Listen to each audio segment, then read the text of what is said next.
خشوع و خضوع سے پڑھوں سب نمازیں، نہ بھاری ہو فجر و عشاء یا الہ۔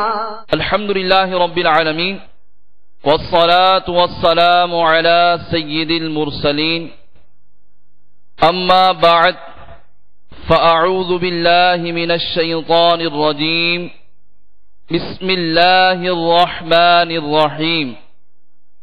الصلاة والسلام علیک یا رسول اللہ وعلى آلک واصحابک یا حبیب اللہ۔ الصلاة والسلام علیک یا نبی اللہ وعلى آلک واصحابک یا نور اللہ۔ میٹھے میٹھے اسلامی بھائیوں اور مدنی چینل کے ناظرین، الحمدللہ عز و جل ہم مدنی حلقے کے سلسلے میں شامل ہیں۔ قریب قریب آ کر ہو سکے تو تعظیم کی نیت سے دو زانوں بیٹھ جائیے، اگر تھک جائے تو جس طرح آپ کو آسانی ہو اسی طرح بیٹھ کر سنیے کہ لاپرواہی کے ساتھ ادھر ادھر دیکھتے ہوئے، زمین پر انگلی سے کھیلتے ہوئے، لباس بدن اور بالوں وغیرہ کو سہلاتے ہوئے سننے سے اس کی برکتیں زائل ہو جانے کا اندیشہ ہے۔ میرے شیخ طریقت امیر اہل سنت بانی دعوت اسلامی حضرت علامہ مولانا ابو بلال محمد الیاس عطار قادری رضوی ضیائی دامت برکاتہم العالیہ نے اس پرفتن دور میں آسانی سے نیکیاں کرنے اور گناہوں سے بچنے کے طریقوں پر مشتمل شریعت و طریقت کا جامع مجموعہ بنام 72 مدنی انعامات بصورت سوالات ہمیں عطا فرمایا ہے۔ آپ دامت برکاتہم العالیہ مدنی انعام نمبر 21 میں ارشاد فرماتے ہیں، کیا آج آپ نے کنز الایمان شریف سے کم از کم 3 آیات ترجمہ و تفسیر تلاوت کرنے یا سننے کی سعادت حاصل کی؟ میٹھے میٹھے اسلامی بھائیوں اور مدنی چینل کے ناظرین، آئیے ہم اس مدنی انعام پر عمل کی سعادت حاصل کرتے ہوئے توجہ اور دل جمعی کے ساتھ قرآن پاک کی تلاوت بمائے ترجمہ و تفسیر سننے کی سعادت حاصل کرتے ہیں۔ اللہ تبارک و تعالی ہمیں اس کو سمجھ کر عمل کرنے کی توفیق عطا فرمائے۔ اللہ کے محبوب دانۂ غیوب منزہ عن العیوب صلی اللہ تعالی علیہ وسلم کا فرمان عالی شان ہے، جنتی جنت میں علماء کرام رحمہم اللہ السلام کے محتاج ہوں گے، اس لیے کہ وہ ہر جمعہ کو اللہ عز و جل کے دیدار سے مشرف ہوں گے۔ اللہ عز و جل فرمائے گا، تمنوا علی ما شئتم، یعنی مجھ سے مانگو جو چاہو۔ وہ جنتی علماء کرام رحمہم اللہ السلام کی طرف متوجہ ہوں گے، اپنے رب کریم سے کیا مانگے؟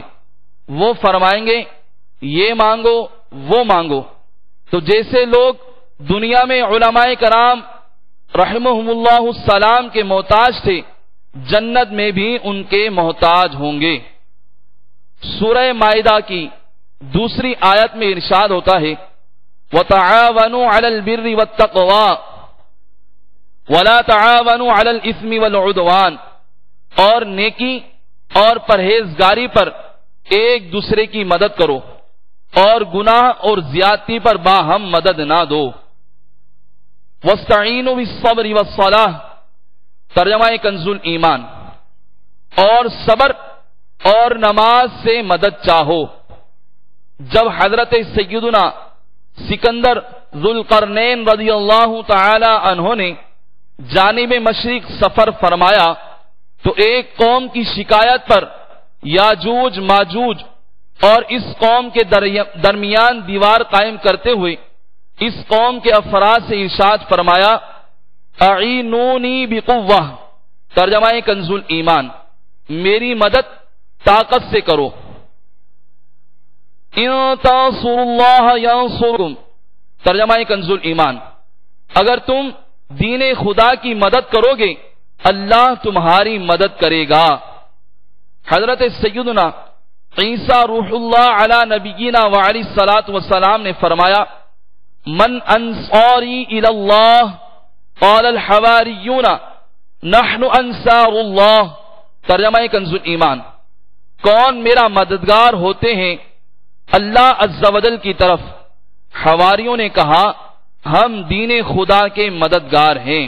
میٹھے میٹھے اسلامی بھائیوں، مذکورہ آیات مبارکہ جن میں بندوں سے مدد طلب کرنے کا تذکرہ ہے، ان میں اور ایاک نستعین یعنی تجھ ہی سے مدد چاہیں میں بظاہر تعارض یعنی ٹکراؤ محسوس ہو رہا ہے، لیکن حقیقت میں کوئی ٹکراؤ نہیں کہ ایاک نستعین میں حقیقی مدد مانگنے کا ذکر ہے اور دیگر آیات مبارکہ میں اللہ عز و جل کی اجازت سے دوسروں سے مدد مانگنے کا بیان.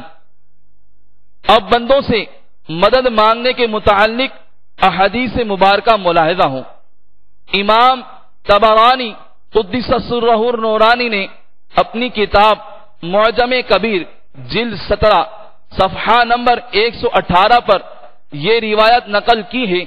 نبی پاک صاحب لولاک صلی اللہ تعالی علیہ وسلم نے فرمایا جب تم میں سے کسی کی کوئی چیز گم ہو جائے یا راہ بھول جائے اور مدد چاہے اور ایسی جگہ ہو جہاں کوئی ہمدم یعنی یار و مددگار نہیں تو اسے چاہیے یوں پکارے یا عباد اللہ اعینونی، یا عباد اللہ اعینونی، اے اللہ کے بندو میری مدد کرو، اے اللہ کے بندو میری مدد کرو.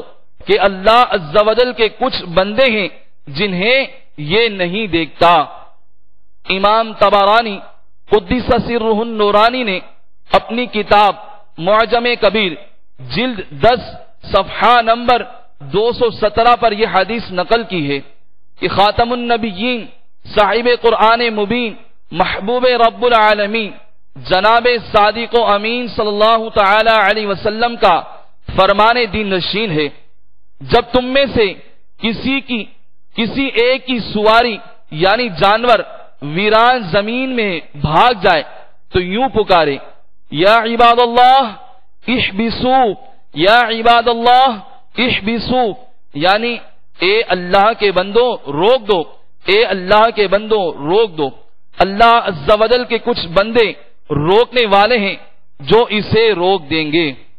کروڑوں حنفیوں کے پیشوا حضرت سیدنا ملا علی قاری علیہ رحمت اللہ الباری مرقات جلد 5 صفحہ نمبر 295 پر لکھتے ہیں بعض ثقہ یعنی قابل اعتماد علماء کرام رحمہم اللہ السلام نے فرمایا ہے کہ یہ حدیث پاک حسن ہے اور مسافروں کو اس کی ضرورت پڑتی ہے، اور مشائخ کرام رحمہم اللہ السلام سے مروی ہے کہ یہ امر مجرب یعنی تجربہ شدہ ہے. امام نووی علیہ رحمت اللہ القوی اپنی کتاب کے صفحہ نمبر 181 پر لکھتے ہیں میرے ایک استاد محترم جو کہ بہت بڑے عالم تھے، ایک مرتبہ ریگستان میں ان کی سواری بھاگ گئی. ان کو اس حدیث پاک کا علم تھا. انہوں نے یہ کلمات کہے یا عباد اللہ احبسو، یعنی اے اللہ کے بندوں اسے روک دو. اللہ عز و جل نے اس سواری کو اسی وقت روک دیا. مزید فرماتے ہیں ایک مرتبہ میں یعنی علامہ نووی رحمت اللہ تعالی علیہ ایک قافلے کے سفر میں تھا. اسی قافلے کی ایک سواری بھاگ گئی. وہ اس کو روکنے سے عاجز آ گئے. میں نے یہ کلمات کہے تو بغیر کسی اور سبب کے صرف ان کلمات کی وجہ سے وہ سواری اسی وقت رک گئی. واللہ وہ سن لیں گے فریاد کو پہنچیں گے، واللہ وہ سن لیں گے فریاد کو پہنچیں گے. اتنا بھی تو ہو کوئی جو آہ کرے دل سے. صلو علی الحبیب صلی اللہ تعالی علی محمد صلاۃ و سلام علیک یا سیدی یا رسول اللہ. وسوسہ مالیہ کے زندہ افراد ایک دوسرے کی امداد کر سکتے ہیں، کرتے بھی ہیں، مگر جو حضرات دنیا سے پردہ فرما گئے ان سے مدد مانگنا تو شرک ہی ہوا. وسوسے کا جواب پہلے تو یہ ذہن نشین فرما لیجئے کہ آیات مبارکہ ایاک نستعین یعنی اور تجھ ہی سے مدد چاہیں میں زندہ مردہ کی کوئی قید نہیں ہے، لہذا جب زندوں کی مدد کے آپ قائل ہو گئے تو وفات یافتاؤں سے مدد مانگنا اور ان کا مدد کرنا بھی انشاءاللہ عز و جل سمجھ میں آ جائے گا، اور انشاءاللہ عز و جل یہ بھی سمجھ میں آ جائے گا کہ جن وفات شدگان سے مدد مانگی جا رہی ہے وہ در حقیقت مردہ نہیں بلکہ باذن الہی زندہ ہیں۔ آپ کو یہ تو معلوم ہی ہوگا کہ حضرت سیدنا موسیٰ کلیم اللہ علی نبینا وعلی الصلاۃ والسلام نے اپنی وفات ظاہری کے 2500 برس بعد امت مصطفیٰ صلی اللہ تعالی علیہ وسلم کی یہ مدد فرمائی کہ شب معراج میں 50 نمازوں کے بجائے 5 نمازیں کرا دیں۔ اللہ تبارک و تعالی جانتا تھا کہ نمازیں 5 رہیں گی مگر 50 مقرر فرما کر پھر 2 پیاروں کے ذریعے سے 5 مقرر فرمائیں، لہذا جو فوت شدگان کی مدد اور تعاون کے قائل نہیں ان کو چاہیے کہ روزانہ 50 نمازیں پڑھا کریں، کیونکہ 5 نمازوں کے تقرر میں غیر اللہ کی مدد شامل ہے۔ پوری حدیث پاک ملاحظہ فرمائیے۔ چنانچہ حضرت سیدنا انس رضی اللہ تعالی عنہ نے فرمایا شہنشاہ مدینہ صلی اللہ تعالی علیہ وسلم کا فرمان عالی شان ہے کہ اللہ عز و جل نے میری امت پر 50 نمازیں فرض فرمائی تھیں۔ جب میں موسیٰ علیہ الصلاۃ والسلام کے پاس لوٹ کر آیا تو موسیٰ علیہ الصلاۃ والسلام نے دریافت کیا کہ اللہ تبارک و تعالی نے آپ صلی اللہ تعالی علیہ وسلم کی امت پر کیا فرض کیا ہے؟ میں نے انہیں بتایا تو کہنے لگے اپنے رب تعالی کے پاس لوٹ کر جائیے، آپ صلی اللہ تعالی علیہ وسلم کی امت اتنی طاقت نہیں رکھتی۔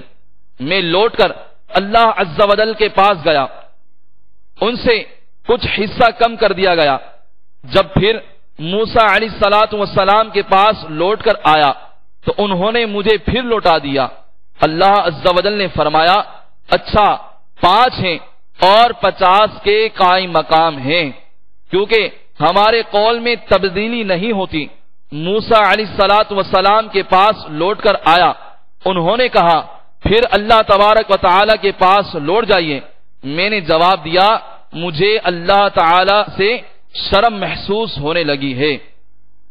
سرکار مدینہ منورہ سردار مکہ مکرمہ صلی اللہ تعالی علیہ وسلم کا فرمان ذیشان ہے ان اللہ حرم علی الارض ان تأکل اجساد الانبیاء فنبی اللہ حی یرزق، یعنی اللہ تعالی نے انبیاء کے اجسام یعنی جسموں کو مٹی پر حرام فرما دیا ہے۔ اللہ عز و جل کے نبی زندہ رہتے ہیں، انہیں رزق دیا جاتا ہے۔ معلوم ہوا کہ انبیاء کرام علیہ الصلاۃ والسلام زندہ ہیں۔ نیز صحیح احادیث مبارکہ سے یہ بھی ثابت ہے کہ حج ادا فرماتے اور اپنی اپنی قبروں میں نمازیں بھی پڑھتے ہیں۔ چنانچہ حضرت سیدنا انس رضی اللہ تعالی عنہ سے روایت ہے کہ رسول اللہ صلی اللہ تعالی علیہ وسلم نے ارشاد فرمایا انبیاء کرام اپنی قبروں میں زندہ ہیں، نماز پڑھتے ہیں۔ حضرت سیدنا امام مناوی علیہ رحمت اللہ الکافی نے فرمایا یہ حدیث صحیح ہے۔ علماء کرام فرماتے ہیں بعض اوقات انسان مکلف نہیں ہوتا پھر بھی لطف اندوز ہونے کے لیے اعمال ادا کرتا ہے، جیسا کہ انبیاء کرام علیہ رضوان کا اپنی قبروں میں نماز پڑھنا، حالانکہ آخرت دار عمل نہیں۔ حضرت سیدنا انس رضی اللہ تعالی عنہ سے روایت ہے کہ رسول اللہ صلی اللہ تعالی علیہ وسلم نے فرمایا شب معراج حضرت موسیٰ علیہ الصلاۃ والسلام کے پاس سے ہمارا گزر ہوا، وہ صرف ٹیلے کے پاس اپنی قبر میں نماز پڑھ رہے تھے۔ انبیاء کو بھی اجل آنی ہے مگر ایسی کہ فقط آنی ہے، پھر اسی آن کے بعد ان کی حیات مثل سابق وہی جسمانی ہے، روح تو سب کی ہے زندہ، ان کا جس میں پر نور بھی روحانی ہے۔ صلو علی الحبیب صلی اللہ تعالی علی محمد صلاۃ والسلام علیک یا سیدی یا رسول اللہ۔ اللہ عز و جل کی بارگاہ میں دعا ہے کہ اللہ تبارک و تعالی ہمیں قرآن پاک کے مفاہیم کو سمجھ کر اس پر عمل کرتے ہوئے دوسروں تک پہنچانے کی سعادت نصیب فرمائے، آمین بجاہ نبی الامین صلی اللہ تعالی علیہ وسلم۔ الحمدللہ رب العالمین والصلاة والسلام علی سید المرسلین، اما بعد فاعوذ باللہ من الشیطان الرجیم، بسم اللہ الرحمن الرحیم۔ الصلاة والسلام علیک یا رسول اللہ وعلى آلك وأصحابك يا حبيب الله، الصلاة والسلام عليك يا نبي الله وعلى آلك وأصحابك يا نور الله۔ میٹھے میٹھے اسلامی بھائیوں، قریب قریب آ کر ہو سکے تو درس کی تعظیم کی نیت سے دو زانوں بیٹھ جائیے۔ اگر تھک جائے تو جس طرح آپ کو آسانی ہو اسی طرح بیٹھ کر فیضان سنت کا درس سنیے کہ لاپرواہی کے ساتھ ادھر ادھر دیکھتے ہوئے، زمین پر انگلی سے کھیلتے ہوئے، لباس بدن اور بالوں وغیرہ کو سہلاتے ہوئے سننے سے اس کی برکتیں زائل ہو جانے کا اندیشہ ہے۔ فرمان مصطفیٰ صلی اللہ تعالی علیہ وسلم ہے، تم جہاں بھی ہو مجھ پر درود پڑھو، تمہارا درود مجھ تک پہنچتا ہے۔ صلو علی الحبیب صلی اللہ تعالی علی محمد صلاۃ والسلام علیک یا سیدی یا رسول اللہ۔ میٹھے میٹھے اسلامی بھائیوں، الحمدللہ عز و جل تبلیغ قرآن و سنت کی عالمگیر غیر سیاسی تحریک دعوت اسلامی کے متعدد شعبے ہیں جن کے ذریعے دنیا میں اسلام کی بہاریں لٹائی جا رہی ہیں۔ انہی میں ایک شعبہ مدنی چینل بھی ہے جس کے ذریعے دنیا کے کئی ممالک میں ٹی وی کے ذریعے گھروں کے اندر داخل ہو کر دعوت اسلامی کا اسلام کا پیغام عام کر رہی ہے۔ مدنی چینل دنیا کا واحد چینل ہے جو کہ 100% اسلامی رنگ میں رنگا ہوا ہے۔ اس میں نہ فلمیں ڈرامے، نہ گانے باجے اور نہ ہی عورت کی نمائش ہے، نہ ہی کسی قسم کی موسیقی۔ الحمدللہ عز و جل مدنی چینل کے ذریعے کئی کفار دامن اسلام میں آ چکے ہیں، بے شمار بے نمازی نمازوں کے پابند بنے ہیں اور لا تعداد افراد گناہوں سے تائب ہو کر سنتوں پر عمل کرنے لگے ہیں۔ مدنی چینل کی برکتوں کا اندازہ لگانے کے لیے اس کی ایک مدنی بہار ملاحظہ ہو۔ چنانچہ ایک اسلامی بھائی نے مجھے برقی ڈاک یعنی امیر اہل سنت دامت برکاتہم العالیہ کو کے ذریعے ایک مدنی بہار پیش کی۔ اس کا لب لباب ہے، آج کل یہ حال ہے کہ دوران گفتگو اکثر اس بات کا اندازہ نہیں ہو پاتا کہ غیبت کا سلسلہ شروع ہو چکا ہے۔ ایک بار حیدرآباد باب الاسلام سندھ سے باب المدینہ آئے ہوئے ایک اسلامی بھائی نے چند اسلامی بھائیوں کی موجودگی میں کہا، میرے ایک دوست نے مجھے بتایا کہ میری بہن جو کہ انتہائی غصیلی طبیعت کی ہے، اگر کبھی کسی سے ناراض ہو جائے تو خود سے بڑھ کر ملاقات میں پہل نہیں کرتی۔ میری بھابھی اور بہن میں چند معاملات کی بنا پر آپس میں چپقلس ہوئی اور بہن نے بات چیت بند کر دی۔ حسن اتفاق سے اسی رات دعوت اسلامی کے ہر دل عزیز 100% اسلامی مدنی چینل پر مدنی مذاکرہ نشر کیا گیا جس میں غیبت کی تباہ کاریوں سے بچنے کا ذہن دیا گیا۔ میری بہن نے جب وہ مدنی مذاکرہ سنا تو الحمدللہ عز و جل میری وہی غصیلی بہن جو بڑھ کر کسی سے ملاقات نہیں کرتی تھی از خود آگے بڑھی اور اس نے میری بھابھی سے نہ صرف ملاقات کی بلکہ معافی بھی مانگی اور دونوں میں صلح ہو گئی۔ میٹھے میٹھے اسلامی بھائیوں، ابھی جو آپ نے مدنی بہار ملاحظہ کی اس کے آغاز میں لکھا ہے، دوران گفتگو اکثر اندازہ ہی نہیں ہو پاتا کہ غیبت کا سلسلہ شروع ہو چکا ہے، تو واقعی ایسا ہی ہے۔ خود اس مدنی بہار میں بھی 4 غیبتیں کی گئی ہیں۔ البتہ ان غیبتوں کو گناہوں بھری غیبتیں نہیں کہیں گے کہ گناہ ہونے کے لیے یہ بھی ضروری ہے کہ وہ کسی معین یعنی مخصوص فرد کی غیبت ہو۔ یہاں مدنی بہار میں عیب کے حوالے سے صرف بہن کا تذکرہ ہے، مگر کون سی بہن یہ طے نہیں ہے۔ ہو سکتا ہے کہ قائل کی کئی بہنیں ہوں ہاں جس کے سامنے مدنی بہار بیان کی اس کو معین بہن کا معلوم ہے یا یہ جانتا ہے کہ قائل کی ایک ہی بہن ہے اور مدنی بہار بھی بغیر شرعی اجازت کے بیان کی گئی ہو تو اب وہ 4 غیبتیں گناہوں بھری ہیں۔ بہرحال گفتگو میں احتیاط کا ذہن دینے کے لیے اس مدنی بہار میں موجود 4 غیبتوں کا ذکر کیا جاتا ہے۔ نمبر 1، میری بہن انتہائی غصیلی ہے۔ نمبر 2 تا 3، اگر کسی سے ناراض ہو جائے تو خود سے بڑھ کر صلح کی صورت نہیں بناتی۔ یہ دونوں غیبتیں 2 مرتبہ کی گئی ہیں۔ بہن اور بھابھی کی آپس میں چپقلش اور ناراضی کا تذکرہ کرنا گھر کا راز فاش کرنا ہوا، جو کہ ایک ناشائستہ حرکت اور من جملہ اسباب غیبت ہے۔ اس مدنی بہار کو بیان کرنے والے اسلامی بھائی نے اپنی بہن کے غصیلی ہونے وغیرہ کا تذکرہ اگر اس نیت سے کیا ہے سنتوں بھرے مدنی چینل کی تشہیر ہو اور لوگوں کو اس کی اہمیت کا پتہ چلے تو یہ ایک بہت اچھی نیت ہے، مگر ایسے موقع پر اشارے کنائے میں بات کرنی انسب یعنی مناسب تر ہے، یعنی نام لیے اور علامت ظاہر کیے بغیر اس رمز یعنی اشارے میں بات کرے کہ مخاطب یعنی جس سے بات کی جا رہی ہے وہ سمجھ ہی نہ سکے کہ کس کے بارے میں گفتگو کی جا رہی ہے۔ مثلا یوں کہے، ایک اسلامی بھائی کے ساتھ یہ واقعہ پیش آیا، ان کی بہن غصیلی تھی، مگر اس دوران سنجیدہ انداز ضروری ہے، ورنہ مخصوص انداز میں مسکرانے وغیرہ سے ہو سکتا ہے کہ سننے والے سمجھ جائیں کہ یہ خود سنانے والے کے اپنے ہی گھر کا قصہ ہے۔ الہی اپنی رحمت سے تو حکمت کا خزانہ دے، ہمیں عقل سلیم مولا فہے شہ مدینہ دے، خدایا گفتگو کرنے کا تو مدنی قرینہ دے، بچا غیبت سے بک بک سے ہمیں قفل مدینہ دے۔ صلو علی الحبیب صلی اللہ تعالی علی محمد صلاۃ و سلام علیکہ یا سیدی یا رسول اللہ۔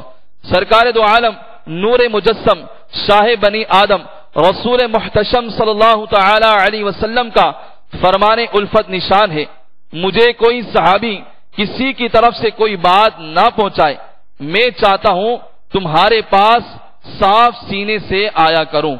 محقق علی الاطلاق خاتم المحدثین حضرت علامہ شیخ عبدالحق محدث دہلوی علیہ رحمت اللہ القوی حدیث پاک کے اس حصے مجھے کوئی صحابی کسی کی طرف سے کوئی بات نہ پہنچائے کی وضاحت کرتے ہوئے فرماتے ہیں، یعنی کسی کی کوتاہی، فعل بد، عادت بد، اس نے یہ کیا یا اس نے یہ کہا، فلاں اس طرح کہہ رہا تھا۔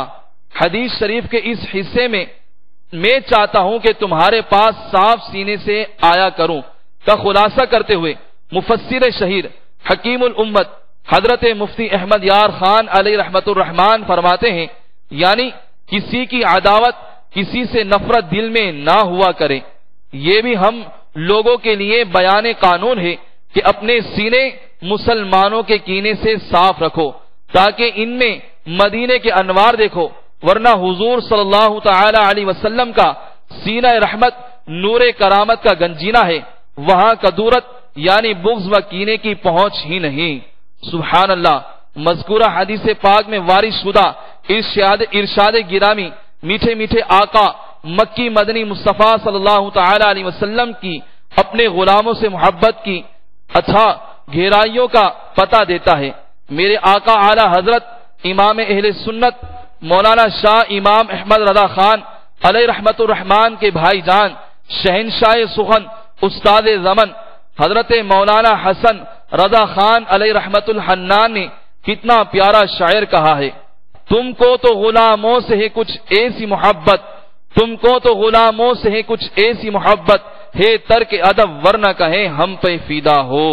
الحمدللہ عز و جل تبلیغ قرآن و سنت کی عالمگیر غیر سیاسی تحریک دعوت اسلامی کے مدنی ماحول میں باکثرت سنتیں سیکھی اور سکھائی جاتی ہیں۔ اپنے اپنے علاقوں اور اپنے اپنے ملکوں میں ہونے والے سنتوں بھرے اجتماع میں ساری رات گزارنے کی مدنی التجا ہے۔ عاشقان رسول کے مدنی قافلوں میں سنتوں کی تربیت کے لیے سفر اور روزانے فکر مدینہ کے ذریعے مدنی انعامات کا رسالہ پر کر کے ہر مدنی ماہ کے ابتدائی 10 دن کے اندر اپنے یہاں کے ذمہ دار کو جمع کروانے کا معمول بنا لیجئے۔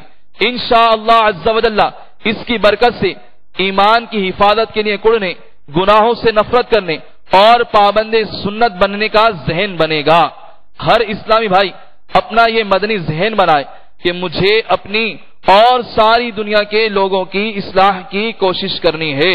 انشاءاللہ عز و جل اپنی اصلاح کی کوشش کے لیے مدنی انعامات پر عمل اور سارے دنیا کے لوگوں کی اصلاح کی کوشش کے لیے مدنی قافلوں میں سفر کرنا ہے انشاءاللہ عز و جل۔ اللہ کرم ایسا کرے تجھ پہ جہاں میں، اللہ کرم ایسا کرے تجھ پہ جہاں میں، اے دعوت اسلامی تیری دھوم مچی ہو۔ الحمدللہ رب العالمین والصلاة والسلام علی سید المرسلین جزا اللہ عنا سیدنا و مولانا محمد صلی اللہ تعالی علیہ وسلم ما هو اہلہ۔ یا رب مصطفیٰ عز و جل و صلی اللہ تعالی علیہ وسلم بطفیل مصطفیٰ صلی اللہ تعالی علیہ وسلم ہمارے ماں باپ کی اور ساری امت کی مغفرت فرما۔ یا اللہ عز و جل درس کی غلطیاں اور تمام گناہ معاف فرما، عمل کا جذبہ دے، ہمیں پرہیزگار ماں باپ کا فرما بردار بنا۔ یا اللہ عز و جل ہمیں اپنا اور اپنے مدنی حبیب صلی اللہ تعالی علیہ وسلم کا مخلص عاشق بنا، ہمیں گناہوں کی بیماریوں سے شفا عطا فرما۔ یا اللہ عز و جل ہمیں مدنی انعامات پر عمل کرنے، مدنی قافلوں میں سفر کرنے اور انفرادی کوشش کے ذریعے دوسروں کو بھی مدنی کاموں کی ترغیب دلوانے کا جذبہ عطا فرما۔ یا اللہ عز و جل مسلمانوں کی بیماریوں، قرض داریوں، بے روزگاریوں، بے اولادیوں، بے جا مقدمہ بازیوں اور طرح طرح کی پریشانیوں سے نجات عطا فرما۔ یا اللہ عز و جل اسلام کا بول بالا کر، دشمنان اسلام کا منہ کالا کر۔ یا اللہ عز و جل ہمیں دعوت اسلامی کے مدنی ماحول میں استقامت عطا فرما۔ یا اللہ عز و جل ہمیں زیر گنبد خضرا جلوہ محبوب صلی اللہ تعالی علیہ وسلم میں شہادت، جنت البقیع میں مدفن اور جنت الفردوس میں اپنے مدنی حبیب صلی اللہ تعالی علیہ وسلم کا پڑوس نصیب فرما۔ یا اللہ عز و جل مدینے کی خوشبودار ٹھنڈی ٹھنڈی ہواؤں کا واسطہ ہماری جائز دعائیں قبول فرما۔ ان اللہ و ملائکتہ یصلون علی النبی یا ایھا الذین آمنوا صلوا علیہ وسلموا تسلیما۔ اللہم صل علی سیدنا و مولانا محمد صاحب الجود والکرم وعلی آلہ وبارک وسلم۔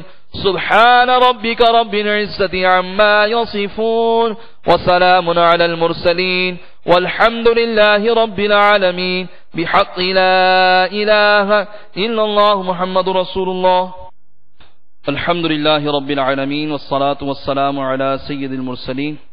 یا الہی رحم فرما مصطفیٰ کے واسطے، یا رسول اللہ کرم کیجیے خدا کے واسطے، مشکلیں حل کر شہ مشکل کشا کے واسطے، کربلائے رد شہید کربلا کے واسطے، سید سجاد کے صدقے میں سعادت رکھ مجھے، علم حق دے باقر علم خدا کے واسطے، صدق صادق کا تصدق صادق الاسلام کر، بے غضب راضی ہو کاظم اور رضا کے واسطے، بہر معروف و سری معروف دے بے خود سری، جند حق میں گنجنے دے باصفا کے واسطے، بہر شبلی شیر حق دنیا کے کتوں سے بچا، ایک کارک عبد واحد بیریا کے واسطے، بل فرح کا صدقہ کر غم کو فرح دے حسن سعد، بل حسن اور بو سعید سعد زا کے واسطے، قادری کر قادری رکھ قادریوں میں اٹھا، قدر عبد القادر قدرت نما کے واسطے، احسن اللہ لہم رزقا سے دے فرشت حسن بندہ رزاق تاج الاصفیاء کے واسطے نصر بھی صالح کا صدقہ صالح و منصور رکھ دے حیات دین محیی جاں فضا کے واسطے طور عرفان و علو و حمد و حسنہ و بہا دے علی موسیٰ حسن احمد بہا کے واسطے بہر ابراہیم مجھ پر نار غم گلزار کر بھیک دے داتا بکاری بادشاہ کے واسطے خانہ دل کو زیاد روح ایمان کو جمال شاہ زیا مولا جمال الاولیاء کے واسطے دے محمد کے لیے روزی کا رحمت کے لیے خوان فضل اللہ سے حصہ گدا کے واسطے دین و دنیا کے مجھے برکات دے برکات سے عشق حق دے عشق انتما کے واسطے حب اہل بیت دے آل محمد کے لیے کر شہید عشق حمزہ پیشوا کے واسطے دل کو اچھا تن کو ستھرا جان کو پر نور کر اچھے پیارے شمس الدین بدر العلا کے دو جہاں میں خادم آل رسول اللہ کر حضرت آل رسول مقتدا کے واسطے پرزیا کر میرا چہرہ حشر میں ایک کبریا